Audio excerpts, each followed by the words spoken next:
Embrace it. Embrace it. If you're a seeker, what you're truly seeking is self-mastery. And here's why. So, if you're a spiritual seeker, you may be seeking spiritual truth. You may be seeking connection with the divine and how to manifestate my life as the laws of spirituality is telling me that I can do. But we get lost in this maze. There's something profound that is needed, and that which is needed is self-mastery. You see, spirituality, mainstream spirituality, is missing something very profound, which is grounding. And self-mastery is all about grounding, really. Let's say you are a seeker of enlightenment. You heard about the Buddha. Suddenly he got enlightenment. He was sitting under the tree. I think the story of Eckhart Tolle goes that he saw his ego face to face, and when he woke up, he was enlightened. Don't put your bets on suddenly realizing enlightenment. The promising path towards this is self-mastery. If you're seeking to get rid of your ego, which is another spiritual thing, they're always fighting the ego. You can never get rid of your ego, but you can see yourself as stronger than the ego. The ego does not have power over you, but you have power over your ego. You're stronger, you're wiser, you're smarter. Truly, it's self-mastery yet again. If you're a seeker of happiness, what you're truly seeking is self-mastery. Because when you master yourself, you are happy. If what you're seeking is God, God only shows himself to honorable men. How to be honorable? Well, that is taking the path of truth. That's being a good man. That's being a good father or good mother. Being there for your friends and your families and your loved ones, for your children. Not having emotions control of you, but having control of your emotions. And all of this is self-mastery. If you're into self-development, let's say you're seeking a better self, well, here's the flaw. You are trying to improve on yourself. Only one who's not good enough is trying to improve on him or herself. But the more you're trying to improve, the more you're doing self-development, the more you're telling yourself that you are not good enough as you are. Self-mastery is resting in who you are, knowing who you are, mastering who you are. And then you will be charismatic by default, because that's who you are. Life has given you as a gift to this world, and you being not who you are, you trying to pretend what you are not, it's actually robbing life of the gift that is you.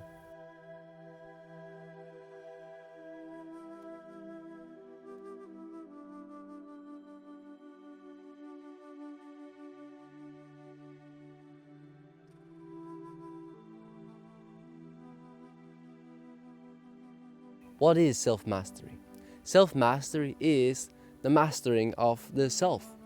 It's the mastering of your mind. It's the mastering of your body. It's the mastering of your emotions. It's the mastering of responding. Not reacting, but responding. Self-mastery has 3 big pillars that's holding it up. Right practice, right attitude, and right understanding. Right practice. If you want to play music, what is the practice of playing music? It is to study music theory. It is to sit down and practice with the instrument and deafen yourself with the music, with the realm, understanding it. And when you do that for many years, you will be very, very good at music. Music will flow through you. Right practice is the right way to behave in the world in harmony with the Dharma. The Dharma is the law of nature. So it is our way of behavior. One way of doing this, of really getting deep in this, is the practice of meditation. I have 3 practices that I personally recommend, and I will make another video on that. Personally, I do meditation. Love it. Love it. I can sit for 20 minutes, not for hours, 20 minutes, but it's nice too, you know. But the practice of meditation, to slow down and observe.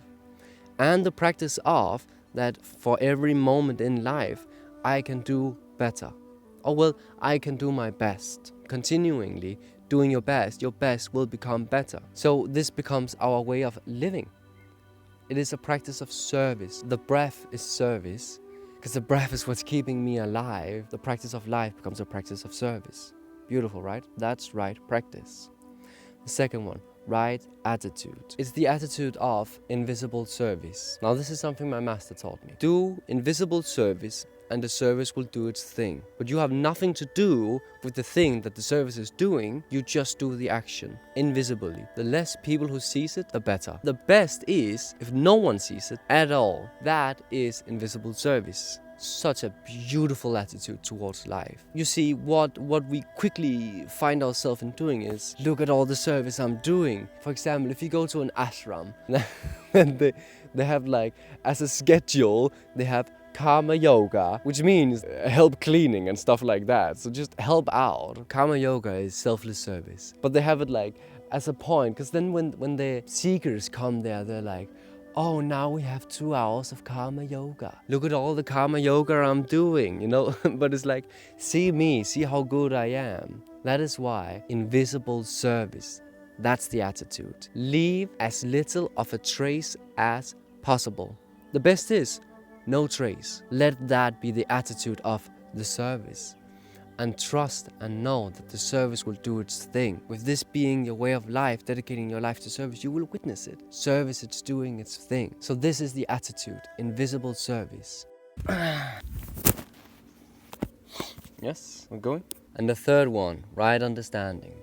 Right understanding is mindfulness. Right understanding is that everything has its yin and everything has its yang. Is calmness of mind. Right understanding is responsibility. It's the way in which you live your life. That I am living my life here and I have certain responsibilities. Responsibilities for my friends and for my families. And I have responsibilities of my practice. That's my own responsibility. The thing is, when you have a practice, every single being on earth is benefiting from your practice. Understanding why we're doing all of this. Why are you doing all of this? What's your goal? What's your destination? What's your attention? And it's like, it can only be experienced. It cannot be, what to say. Right understanding is being present. It's living the best you can do in every single moment. Being responsible, having a calm mind, mindfulness. Right understanding is mindfulness, really. And being mindful of how you live your life and how you behave, of the consequences of your actions, of your response to circumstances. Letting go of the reactivity and being present and responsive. Responding is responsibility. Beautiful, that's right understanding. We have a saying in Denmark, it's called the rosine at the end of the sausage. And it means like the dot over the I, last but not least, you know. The rosine at the end of the sausage. That's a saying here in Denmark. Forgiveness. Choose forgiveness. The heart of one who forgives is a joyful heart. It's a light heart. It's a loving heart. The heart of one who keeps resentment is a heavy heart. It's a bitter heart. The mind of the one who forgives is a light mind. It's a joyful mind. It's a beautiful mind. Creativity flows freely. The breath flows freely in the mind of those who forgive. Life becomes very, very beautiful when you forgive. Choose forgiveness and be happy. Wow. There we go. I think that went very well.